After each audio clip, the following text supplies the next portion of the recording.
I'm late, so.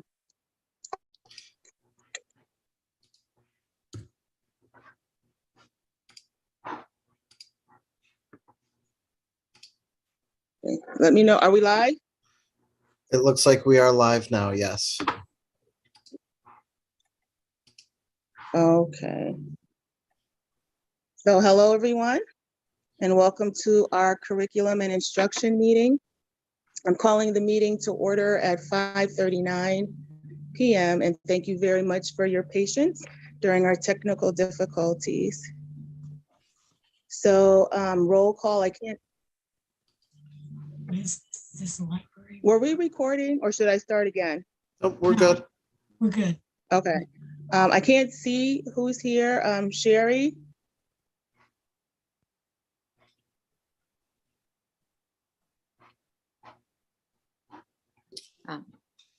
Sherelle, I'm here. It's Mary Ellen. Hi, Mary Ellen. Is Sherry with us too? Sherry is not here. She's not, okay. All right, I guess, it's our show, Mary Ellen. Well, we can't approve the minutes because I don't think we have a quorum. So I suggest we table the minutes until the next meeting.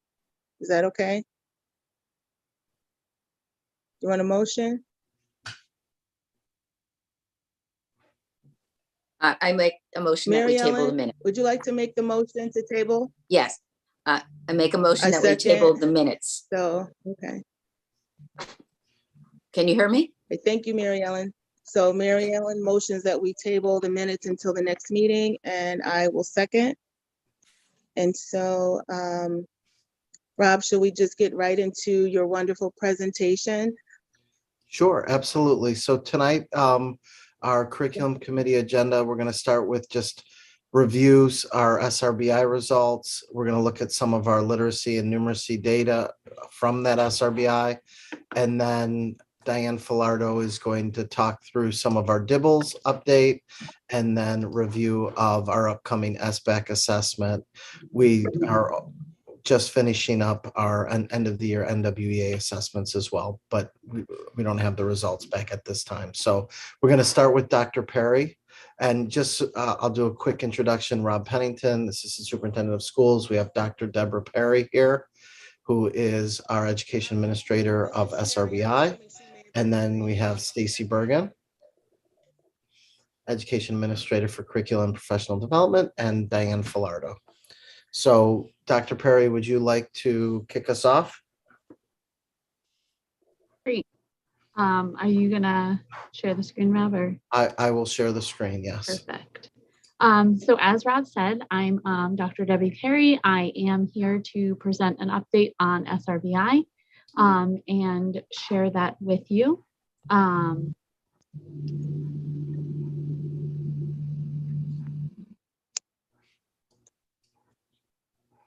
Hi, Rob. Yes. Can you just hold 1 second? Sherry is having the same issue that I had.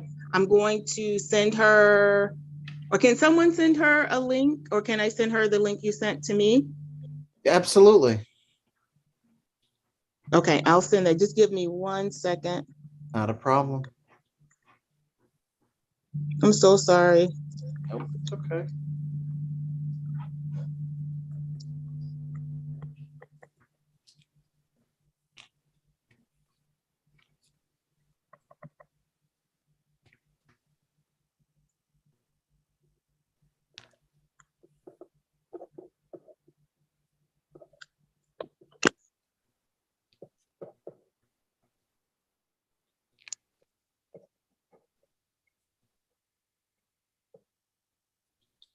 Okay, so hopefully she'll be able to get in.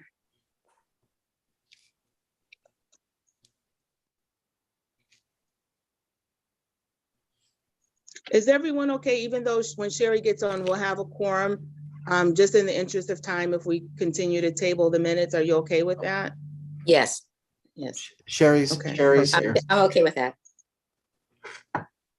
Yeah, I don't know. I'm usually Wonderful. pretty Thank good you, at this. Mary I Ellen. wasn't able to get on today for some reason. I don't know what was going on. Sorry, everybody. I had the If you same want me to look, issue. if you want me to do the minutes, I can. I mean, I reviewed everything. If that's where you guys were at, did you want to go ahead and or did Yeah. you already agree to table No, them? it's okay. I think because we're late and we only have Okay, the hour, we'll go ahead and we'll do it next month. But it gotcha. wasn't just you, it was me too, so. Really? Okay. Yeah, I couldn't get in either. Okay, so now, we're going to go over the wonderful results and find out how our students have been doing, this past year and also, when they were distance learning. So, Rob, I'm sorry, so take it away, or Dr. Perry, take it away.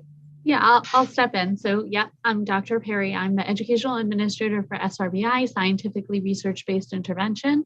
And I'm going to go over some of the results and some updates. I know we were able to, present some of what we started, and as we are still building out this system, but we have some really good updates and some things to come also.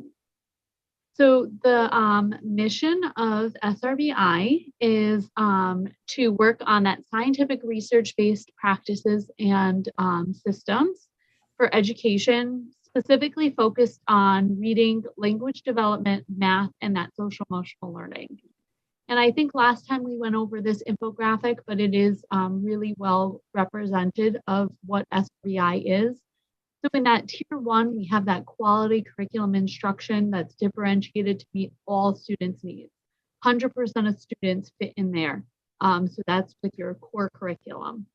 And then we have our tier 2, which is based on our supplemental data. And it is where students are polled for support 20 to 30 minutes for 2 to 3 days per week. And they are also incorporated in that core instructions. It's really important to recognize that even though they get that supplemental support, they still are in that core instruction. And we look at how they're progressing in that tier 2. Do they still require that level of support? Are they making really good progress? And then they can cycle back into that core, the universal, or do they require a little bit more support? Which is our tier 3, which requires that daily intervention, smaller group, and maybe a different kind of approach with that intervention. And it's more accelerated to really hone in on what is necessary. Okay, next. So as I said, we are building out this system. We're working on all students receiving either daily intervention or enrichment in the classroom in mixed groups based on their instructional focus. We have areas in literacy that we have broken down, and we also have that for math. This is done sometimes in the classroom or through pull-out. Students that require the more support, though, will receive that pull-out with an improvement teacher, a general education teacher, maybe a specialist to really work on that instructional foci, and it's a research-based program. It is different than the core curriculum, and those students will be identified using those universal screeners, maybe benchmarks in the classroom, and assistance with the teachers. Those teams review the information each cycle and see if they should continue to receive what support, tier 2, tier 3, or maybe even no support is necessary at that time. So the state of Connecticut has highlighted some really important highlights of SRBI. They think that SRBI needs to require some core general education curricula that's comprehensive and research-based. It has that district-wide comprehensive system for behavior and social emotional learning also. It has that effective instructional strategies both in those academic domains, differentiation for the learners, those universal benchmarks, and then that continuum from that general education system with increased intensity or individualization for the multiple tiers. Here we see what looks like our triangle of SRBI. So down at the bottom, you have most of your learners with that universal core instruction. As we move up that continuum, we see more kids requiring at risk, less students, but they're targeted students, that small group intervention, and more progress monitoring maybe every other week to really look at those research-based interventions and see how they're making progress. And up at the top is our very small population, is our really, really intense intervention. It's small group, even smaller group than our tier 2. And we are increasing our intensity and we're progress monitoring weekly to be able to match that. So where we look at this criteria for placing a student in the SRBI is if we're looking at that tier 1 differentiated instruction and the data is showing that a student is falling behind in those grade level expectations, they might be recommended for tiered support. A student could also be recommended based on benchmarks for their academics or behavior. And then part of this also is having input from the teachers, having input from families, and we have a form that's the request for assistance form. And this is where it can be completed by the SRBI team, and they're going to document that relevant information, including some progress monitoring data that might be happening in the core, instructional strategies that we're embedding in that tier 1. And we're going to see if more intervention is needed at that tier 2 or tier 3 level. These interventions are to assist students in making progress towards those grade level expectations and standards. Here we see a toolkit of what we provide for interventions for social emotional learning. You can see at that tier 1 level, these are students, again, all receiving the same programs embedded into the classroom. So we have that character education, PBIS, which is positive behavior support. Second steps, we use Rethink, DESA, Ruler, responsive classroom, and restorative relationships. When you get to that tier 2 level, that's the more intense support. Again, like a 6-to-1 ratio, maybe 2 to 3 days a week. And we're cycling that support in. Zones of regulation, restorative practice, bounce back, and recommend. Something to recognize is we might have a program that might be in more than one tier, but it is approached differently. It is more intense, maybe a smaller group, and it is also focusing on really specific individualized needs. At that tier 3 level, we're again looking at some more really intense programs, and they might be outside of the classroom, outside of the school day, that we're really looking at intensive support. For math intervention programs, we have a lot of math programs that are fully comprehensive. So we use our IM, our illustrative math, at that tier 1 level. Some things that we've been incorporating into our SRBI blocks, we've been using the Math and Practice, Greg Tang Games, Exemplars, and Khan Academy. When you look at our tier 2, we have Symphony Math, IXL, which also could be used in tier 1, Bridges, and Transitions to Algebra. Tier 3 is Do the Math. And something to note with math is we have less programs because they're more fully comprehensive. And so when we get to the literacy aspect, we really work on the instructional focus with a program. Bridges works on all those areas. So you have your number building, your multiplication, your fractions, that's all embedded in the Bridges. When we look at literacy intervention programs, again, we're looking at the instructional focus. So our tier 1 is our Wonders, ECRI, Hegarty, and ReadWorks.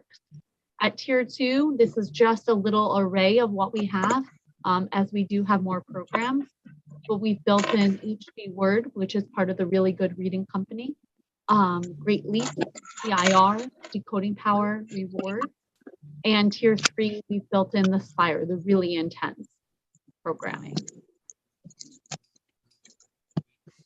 So something with SRBI is we cycle students in and out, as I've been talking about. So this is based on how the students have been progressing with benchmarks and how they're progress monitoring and making progress through those research-based programs.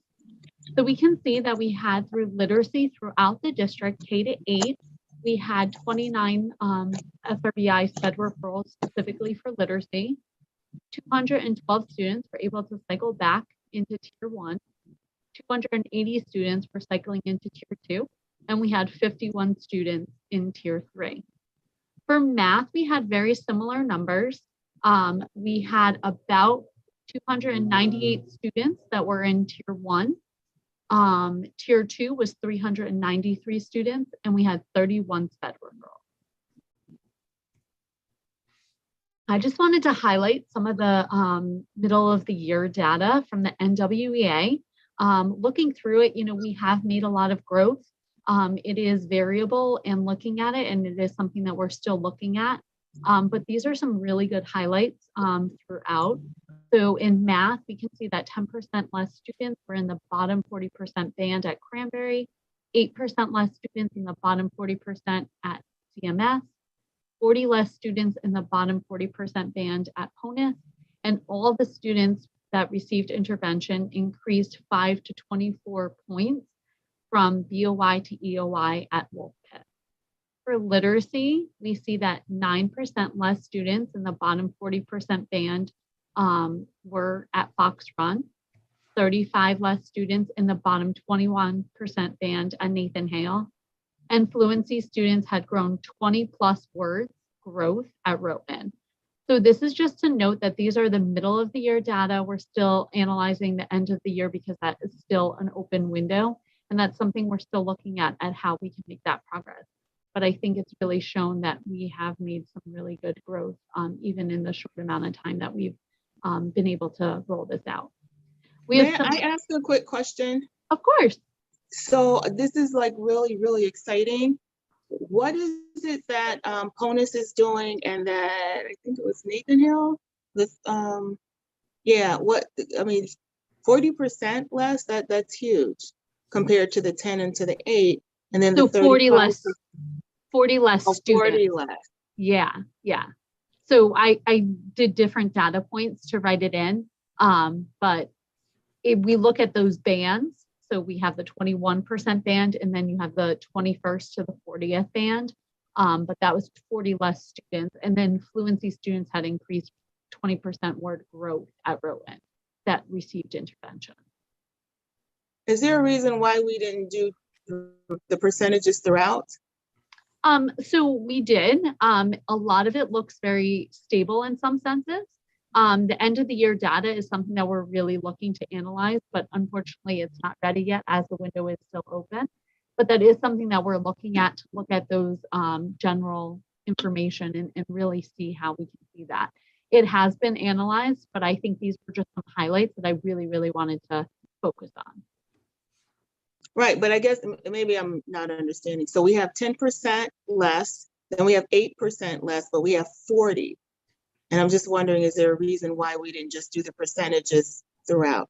And maybe I'm misunderstanding, so I just want to make sure I understand. No, that's okay. So when you look at PONUS's population, it's much bigger than a Cranberry or a CMS. So it's not going to look the same way. But I think it's really important to note that it still makes a big difference, that 40 less students. But it's not percentage-wise, it's about 3 to 4%. Okay. I mean, for me, it's easier for me to, and I get what you're saying, that it's a bigger school, but yeah. All right. No problem. We can talk offline.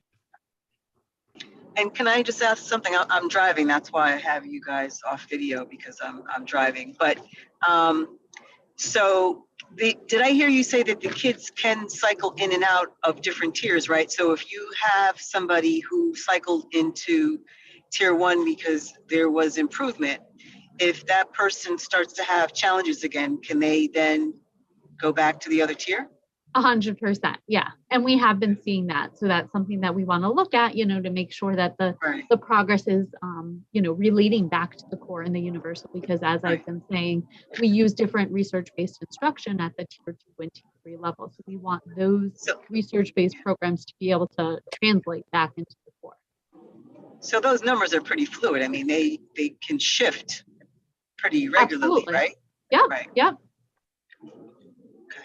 Through our different cycles, we can see students moving from tier 2 into tier 3 if they need more intensive support, back into tier 2 if they're making the progress. They can go from tier 2 back into tier 1. Our goal is always to show the growth and to move our students into the right direction so that they can move back into tier 1 and out of tier supports. And in some cases, as we saw with the literacy data, which I think is important, is that we have had some students that have been referred to a PPT. So that is, part of SRBI. But our goal is always to provide these just right interventions so that doesn't, so that isn't the case, or that we can really provide the right levels of instructional support for all of our students. But to see 212 students move out of tier 2 and back into tier 1, that means that they're showing really great growth to be able to exit out of the SRBI system. Obviously, if through our next data point we see a slip, then they could go back into tier 2 as well. But our goal is to constantly be moving students, to give them the supports they need, but to move students into tier 1. I have a question, Debbie, if I could. Of course. I'm wondering, the teachers or the support staff have to be nimble to be able to do this. So at one point they might have 3 students, another point they might have 5 students in tier 2, depending on how things are going. How do you supply the teachers to provide for this?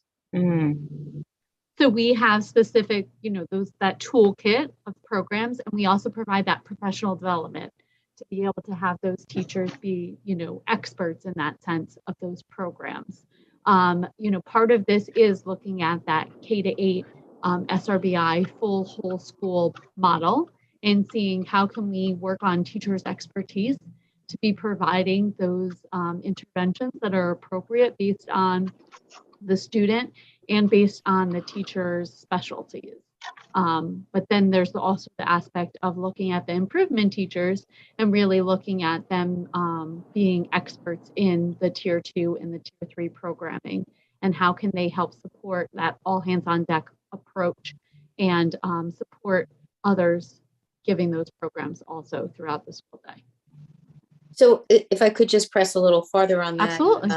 Debbie, let's suppose that you're a middle school teacher and you're teaching math, and are we enhancing that middle school teacher in her or his skills in supporting the students with the different tier levels? Are we supporting that teacher? Are we adding in a new teacher or a para to create these situations where the students are supported? How are we doing that? So it depends on the student and what level they're at. So if they're tier 2, they might require that support of a improvement teacher. We look at grade bands and we look at how much we can support students based on their percentile, maybe based on the benchmark. And like I was saying, based on the staff feedback of where they fall. We also, though, do have, teachers that are trained in these programs too. So we have to look at who's best to support those students and in what model. At the middle school, though, it becomes a little bit more difficult because we know that they have that core that needs to be taught. So it might involve a teacher going in and doing some push-in in the classroom in a small group and supporting those students. But we do have that 6 to 8 block daily for 30 minutes with all students receiving intervention support. And so we've been talking about rolling out, having, teachers trained in specific different interventions to be able to roll that out even more with an all hands on deck approach. Does that help? Yes, it does help. I'm just trying to see how it worked practically. So this 7th grade, let's pretend, math teacher is going through the curriculum at a normal pace, and then she has some tier 2 and tier 3 kids, and she can accommodate her lessons to say tier 2, add those things in, but does she have somebody else come in to help with tier 3? So Mm. I think differentiation is really important when you're talking about the core. So they're still receiving that core. They're Yes, still with- receiving that core curriculum. And then if it's identified that that student needs more intervention, either the student might receive it during that all school-wide SRBI block by an improvement teacher or a specialist that has been identified in that research-based intervention as receiving professional development or those resources to be comfortable in, rolling that out. Or, they might receive a little bit of push-in also in the classroom, because part of the improvement teacher's role is to help support students a little bit in the classroom also. And can I just add a little bit, Dr. Perry? Go ahead, Robert. Yeah. So part of the SRBI block is we have a block of time in all of our K-8 schools that is dedicated. So students are moving classrooms and they're going with a teacher that could provide enrichment or tier 2 math support, or they could be even in a smaller group providing tier 3 support. So it really takes, like in our elementary schools, we have a K2 band where students can rotate across K1 and 2. And we have a 3 to 5 band where they can rotate across 3, 4, 5. And depending on their instructional focus, they'll be partnered with either an improvement teacher, it could be a coach, it could be a grade level teacher that is providing, who's had training in one of those interventions, that is providing that training to the students. And that is, so it's above and beyond their core instruction, and it's a block of time built into our schedules. In middle school, we have a 6 to 8 SRBI block where students across the whole school are going to be rotating and going and getting the interventions that they need. So I might, if I am doing really well, I might be in enrichment where I can do a passion project. But if I'm someone who needs a little bit more support, I can be in a smaller group getting let's say a Bridges math intervention or a math in practice, where I'm focusing on my math, that tier 2 support. And it's a 30-minute block of time that happens every day.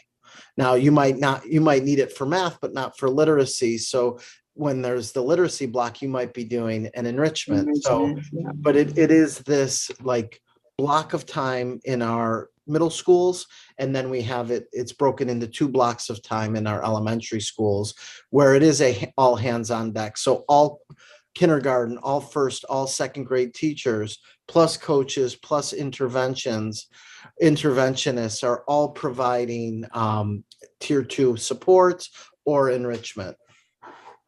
I see. So it does require on the part of all the professionals, certainly an ability to assess quickly and communicate where the children are at and then meet the need. Yes. Yes. So we have, as I said, the improvement teachers in reading and writing and in math. We have some quotes from staff. So small group allows me to meet my students directly at their specific need and support them in the best ways to support their success. I love that I can see their growth and feel a sense of accomplishment. Seeing students succeed at something that they have been struggling with and seeing their eyes light up when they have that aha moment really brings me joy. The staff have been really positive about their role, their impact, and it is very individualized, as you were saying, Mary Ellen, to make sure that we are approaching in the right way. And it is important that we recognize that it is the right instructional focus and the right program that we are identifying a need with, because if they're not making growth, it might be because of a different impact. Got it. So we do have some great celebrations. As I have said, we are building this out. So SRBI was, built out from the beginning of the year to now. We have those improvement teachers that just started, and we have the curriculum team that's all collaborating to help support SRBI. I know Stacey's on this call, and we have Diane with data. And we've all been collaborating, working with the coaches and improvement teachers to really make sure we can make that impact and make it broadly so that we can make sure that we're looking at all different lenses and really making sure that we're honing in on the individual students. All students K-8 have that SRBI block daily for 30 minutes. And as we were saying, we are using that all hands on deck approach so that we are all supporting that. We have also been building in that professional development so that they feel comfortable with the programming that they are providing. And we have been collaborating with that school administration to make sure that they're parts of the SRBI team and they're involved in that also. We're working on that handbook getting finalized, and that's something that we're going to be working on to get more organized district-wide procedures and make sure that that's a little bit more standardized. Again, some more quotes that we have, some from some reading and writing improvement teachers. They consistently work with students in small group using research-based intervention. They begin to see their own growth and realize their full potential as students, and a specific purpose that connects to the goals we have set for one another. We work with trust and teamwork with my students, and that is extremely rewarding. So some of the next steps that we have are we are going to be streamlining this process and using more standardized processes as a district. We're going to support those students' needs a little quicker, and we're building out that intervention toolkit for Tier 3. That's something that we really want to focus on. Strengthening our data processes and data cycles, and making the referral process for special education as efficient as possible. So we have some great things that we have built, and we have some room to keep on going. I don't know if anybody has any other questions. Will this be, are we coming up on a year of using SRBI, right? Is that right? We started this year. We've had different pockets, but this actual system that we've been building is really been just starting this year. And so we will at our EOY, I'm really interested in seeing our progress of some of our students as we've provided these level of interventions and supports. But my question was going to be, so given where we are with it now, what is your expectation for students as they approach the, because I think they're taking the test in May, right? They're taking the They are starting their DIBEL. The NWEA has been almost completed. I believe today was our last day, and our DIBELS assessment will go into early May. Yes. Hey, Rob, just for the people listening, and I don't know if you did this at the beginning, I don't remember. Can you give them what the DIBELS is, what NWEA and SRBI are, just so that they're aware? Sure. Can I, Rob, before ahead. you do that, I just want to piggyback on to your answer with Sherry. So when you say what are we looking for, right? So ultimately we're looking for growth. And I think it's important to look for our students making progress. And so not every kid is going to have the same amount of growth over the course of the year. But what's more important is that they're making progress.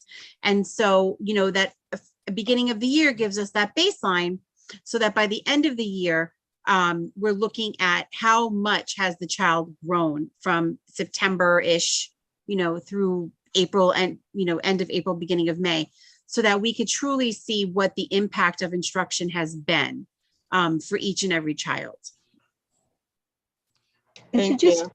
Just to add to that, we are actually triangulating that data. When we spoke last month at the board meeting, we spoke about achievement and growth. Tonight, we'll talk a little bit about achievement and growth in DIBELS. And then once we receive results from Smarter Balance, we will also look not only at the achievement levels, but the expectations for growth and how many of our children actually met those expectations. So we have a variety of measures that we are using so we can triangulate to see how our students are doing. So if you guys, when you think about challenges and areas of improvement, as you look at this program, well, what if any challenges do you see? And if there are any, what does it look like if you were wanting to improve it? What would that look like, for instance? Maybe you don't feel that there's any need for improvement, but as in any program, there's always some challenges that you face. So as we are rolling out our interventions, in terms of we're purchasing materials and we have to provide training, and we have new teachers coming in, so we have to provide training to them. So I do think that one of our continual focus areas is making sure that we are providing just right training to all of our practitioners, so that we can continue with this successful endeavor, and bringing in the just right programs. If a child needs X, to make sure they're getting X, because if you have a child who needs X and you put them in an intervention that's giving him or her Y, it's not working. So really making sure that we're matching the needs of the child to the right intervention with the right practitioner who has the training. And so Dr. Perry's done a really great job this year of training our improvement teachers. But one of our biggest areas is making sure that we are training our classroom teachers in interventions as well. Because we have, as she shared, the different interventions that we can offer and provide, we need to have practitioners that are trained to implement those interventions during that SRBI block. So Rob, before you go into what the different measures are, I think this year is the first year we were able to roll this out with Fidelity, because we were finally able to hire the proper staff. Is that correct? That is correct. We've been able to hire improvement teachers and at all of our schools, K-8. And so that has been monumentous in making this a reality. Yeah, sounds good. Sounds like a great start. So But if you wouldn't mind just kind of, we are still looking at continuous improvement, though. There's still areas that we can grow in elementary school. There's different areas we can grow in middle school. So that's something that we're constantly looking at, is how can we support, and every school's needs might be a little bit different. So how can we support each school with what they need? Robert, if you could speak just a little bit.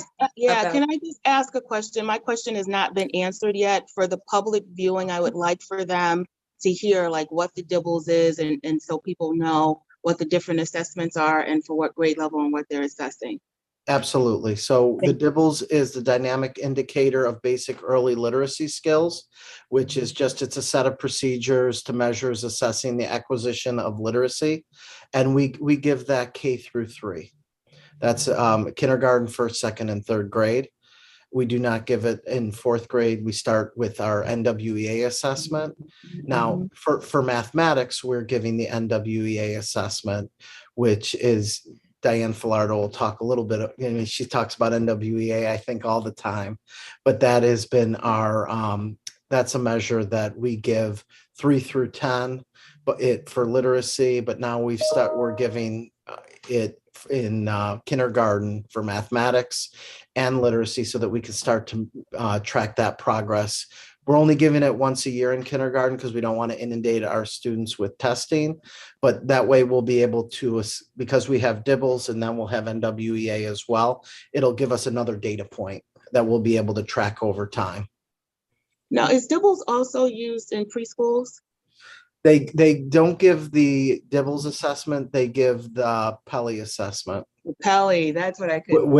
Which is connected to DIBELS as well. So it gives us an early indicator, and it's really important if we're trying to make that transition from preschool to kindergarten. That is one of our data points that is really important for us. So.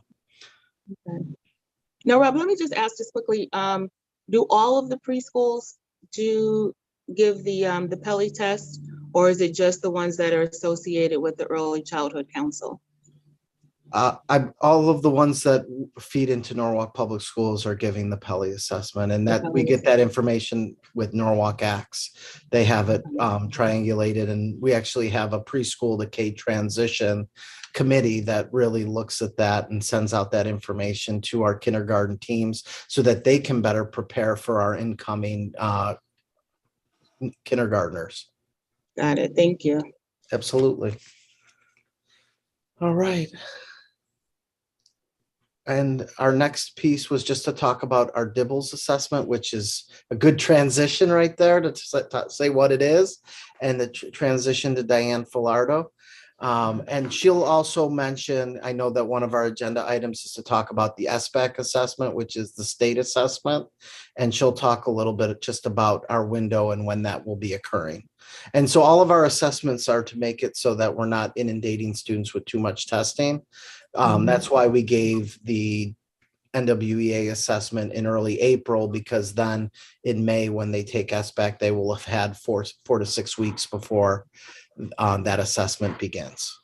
So just wanted to make sure I shared, it was thought out in terms of how are we going to give these assessments to our students.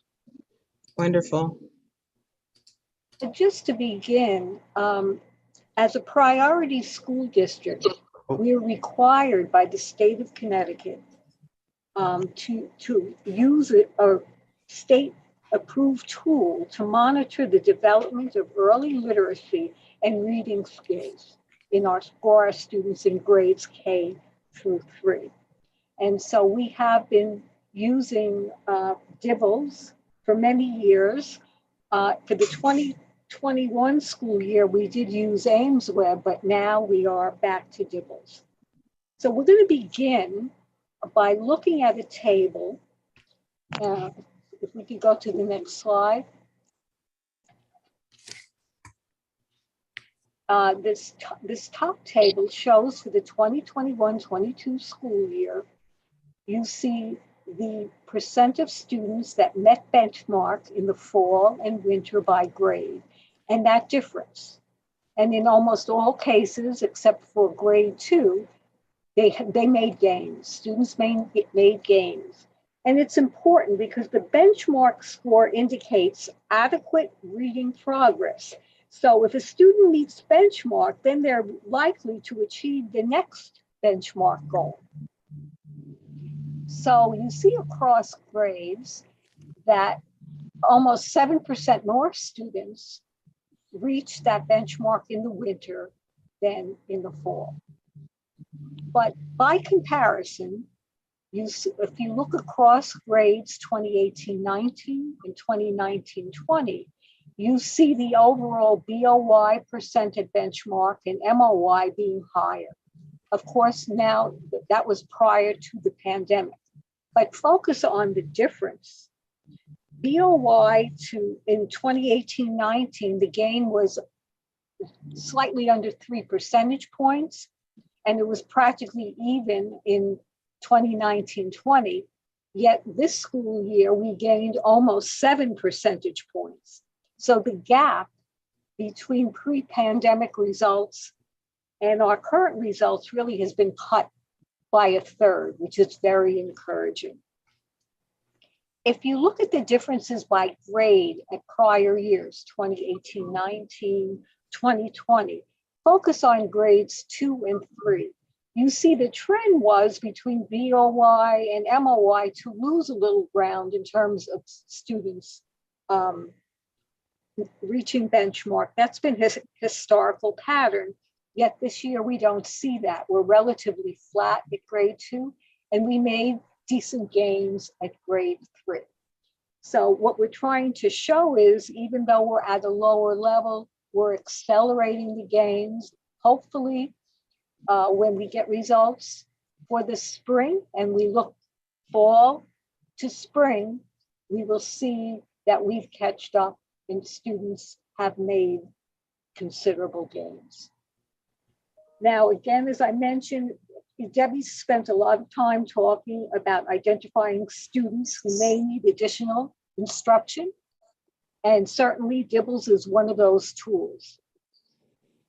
Now, we're fortunate to have national comparisons for this school year.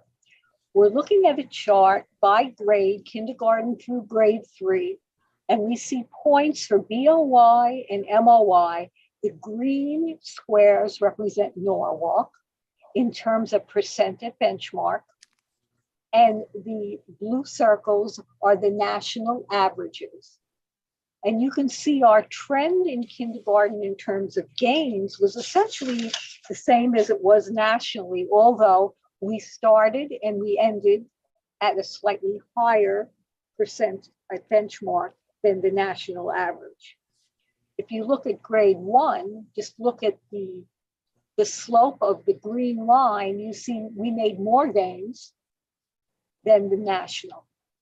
Grade 2 is a bit problematic in that we actually lost, remember, about 0.3 percentage points, whereas nationally there was a slight gain of probably close to 1 point. Grade 3, again, we started where the national number was around 50%, but we went up to almost 54% at grade 3 at benchmark. And the nationally, it was just about flat. We went from about 49.7 to about 50.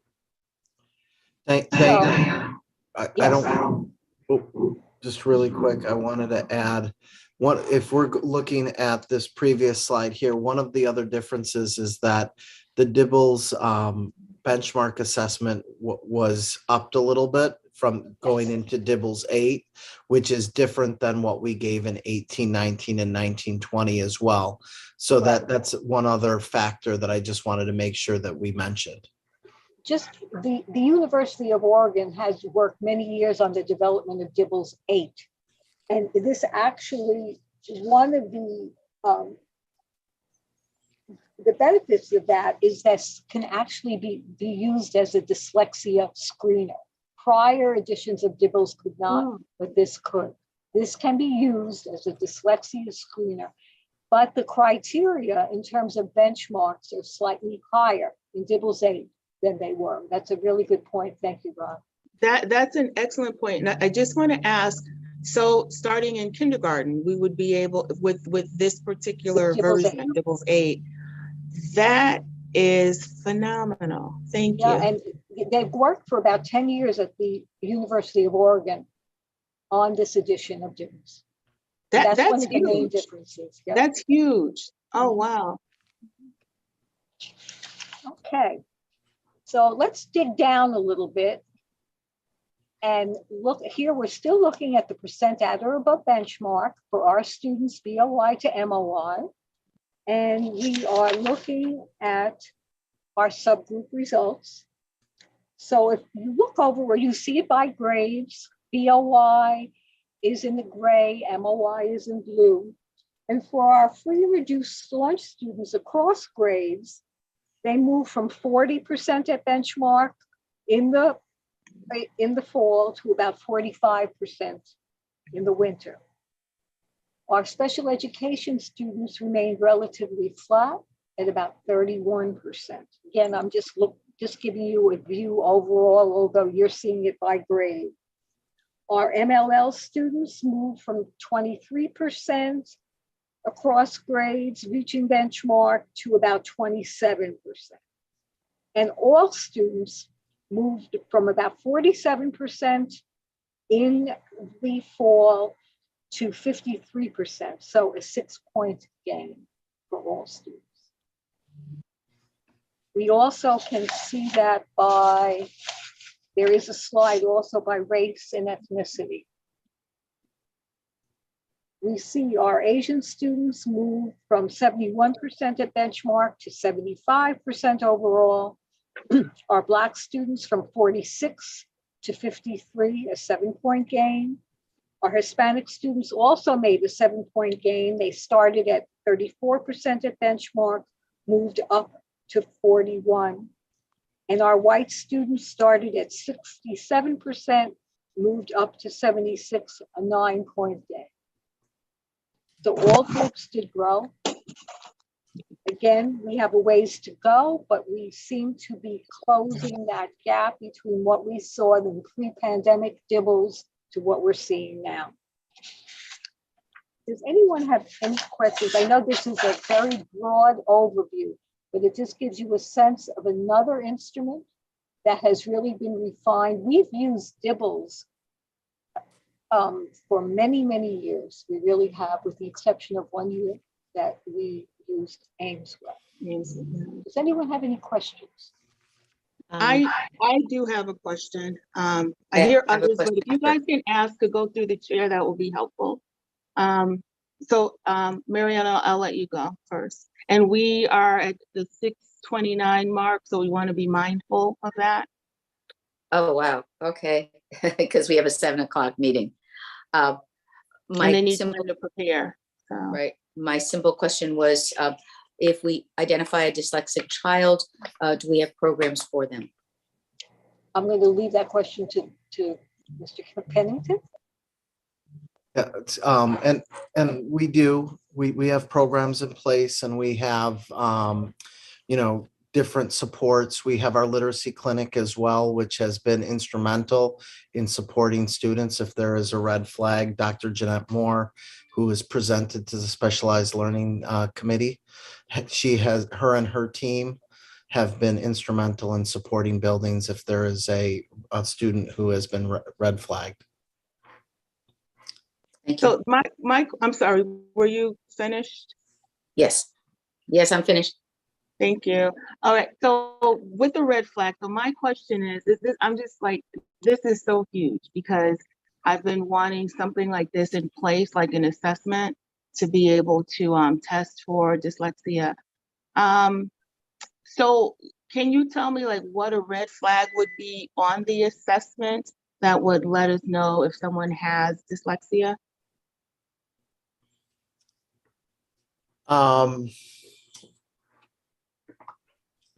You know, I think that our teams, they come together, and there's an actual formula on the different assessment measures that they give. And I'm trying to think of the actual assessment measure that is used, but I will get back to you on that. Okay, No, that's Cheryl? fine. Okay. No, Yeah, this because is so huge. I'm so excited about this. I think I'm geeking out on this the way Diane geeks out on all of her statistics. Yeah, I also think it's considering the lack of growth or progress made from end of year to middle of year, and thinking about what are some of the miscues that children are making during the reading process. So when they do that, the ORF, and you're actually listening for blends and letter and sound combinations, when you're not seeing progress within certain configurations of those letters and sounds, then that's like a red flag, Sherelle. That goes up. Like, you know, we could say like in kindergarten, it's one thing like the TH to sound like an F, you know, for some kids, right? Or the double T to sound like a K. But when so after instruction, if that continues, we have to ask ourselves why, and then dig a little bit deeper into, is it just, you know, is it a tongue thrust that can be easily solved through some speech? Or is it that we're really not understanding that letter sound combination? And if it's the latter and not the former, then we would move on to thinking about dyslexia as a possible, you know, answer. and it also, what's really nice about DIBELS is you can actually pull up the student's assessment and you can see the errors that they're making, which I think is a really important tool, as Stacy's saying, as they're reading or if you look back and you can see the types of errors that they're making. As the teacher that's working with the student, they'll get that information. And you want to see recovery of miscues. So what we know, like what good readers do is, like, if we're reading something and it doesn't sound right, like to our ear, we're going to go back and self-correct. If kids aren't self-correcting, that's another red flag. Like they're just continuing on without asking themselves, does that make sense? What I just said or what I just read?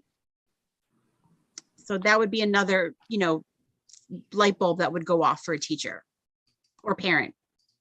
So then to piggyback on Mary Ellen's question, so once we think that a kid may possibly have dyslexia, do we have their parents get them tested? Do we test them? Like, what happens? So, well, we have been utilizing the literacy clinic as an area of first sort of a first stop for us, and they give us, they can provide the family with additional information. And then, of course, if parents want to choose, they could, you know, choose to find someone who could do a full neurological battery. We tests. also, I mean, I think also that some of this information would lead a child to participate in SRBI. Mhm. And then from that support in SRBI, it could lead to more supports. And I think we're seeing that level of getting to some of those places a lot quicker. I think one of the areas, just from a specialized learning standpoint, is that one of the things I heard as I transitioned was that the only way a child would get identified is if a parent made a request. And I think now we are seeing through our interventions and our supports that our teams are making recommendations for a child to see what's going on, because everybody learns a little differently, and to see how that child is learning, and which would give us that information as well. And I think that that is something that we're seeing a lot quicker, and we're seeing as part of the SRBI system, something that's coming up from using the universal screener to an SRBI system and really moving into that level of support. So. Wow. Great. Like, I have to applaud you. When I was on the board years ago, that was an issue. I always wondered, like, how do you, like, shouldn't we have, like, by third grade, by second grade, something where we're testing them? This is so huge. So DIBELS 8, is that strictly what we're using? Is there no more DIBELS, or is it DIBELS and DIBELS 8? Nope, it's just they transitioned to DIBELS 8. It's DIBELS 8. Oh my gosh. And they took a long time to come up with Right. DIBELS 8. It's So. worth the wait if it's done right, if it's done correctly. It's huge that, you know, parents don't have to make the request, that we're actually being proactive. So this is so huge. So I don't want to, I mean, it's such a great conversation and I hate to cut it short, but I know that our tech team needs to make sure they set up for the board meeting. Yes. They can wait. I'm only saying. I do just want to say that we do have our Smarter Balanced Assessment coming up May 11th to May 27th. And Diane, if you wanted to just add two quick things. Sure, and students will be tested in ELA and math and in grades 3 through 8. And these are really, the results of these tests are really to track our students on track for college and career ready. And these results are tied into our accountability reporting, which will be in place this year. We haven't had accountability reports in 2 years, but we will have the results of 2022 recorded for the USED accountability, and they will impact the school performance index and also growth. So that's what results of Smarter Balance will be used for accountability. All right. Thank you. So thank you all. I look forward to the follow-ups, and just kudos of this DIBELS 8. I'm so excited. But with that, I will call for a motion to adjourn. Thank you, guys. Do we have a motion to adjourn? Make a So motion moved, to- Brown. Okay. I Okay, so second. it's by Sherry and Mary Ellen. I Seconded. second. So all in favor, aye. Aye. And thank you all. See you at 7.